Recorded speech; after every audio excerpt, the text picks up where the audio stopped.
वैदेशिक रोजगारीमा गएका श्रमिकका परिवारका लागि यो जानकारी एकदमै जरुरी छ।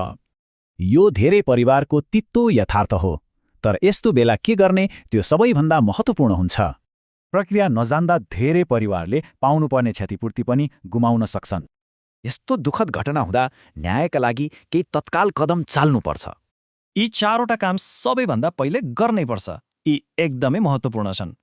अब कुरा गरौँ कानुनअनुसार परिवारले के आर्थिक अधिकार पाउँछन् त। कानुनअनुसार परिवारले आर्थिक सहयोगदेखि बाँकी सम्पत्तिसम्म पाउने व्यवस्था छ। हो, परिवारले कम्तीमा पनि 7 लाख रुपैयाँ बिमा बापत पाउनै पर्छ। अनि याद राख्नुहोस्, 100 घर ल्याउने सम्पूर्ण खर्च परिवारले तिर्नु पर्दैन।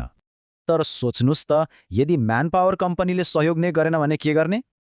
यो धेरैको चिन्ताको विषय हो, तर नआत्तिनुस्, यसको लागि कानुनी बाटो छ।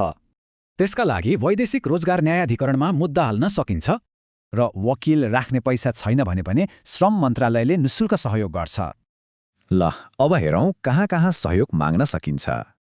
यी नम्बर र वेबसाइटबाट पीडित परिवारले सिधै जानकारी र मद्दत पाउन सक्छन्।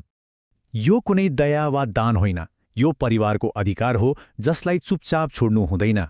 यो जानकारी अरूलाई पनि शेयर गर्नुहोस्, कुनै परिवारलाई ठूलो मद्दत हुन सक्छ। तर याद राख्नुहोस्, खास कानुनी सल्लाहका लागि चाहिँ सम्बन्धित निकायमै सम्पर्क गर्नुपर्छ।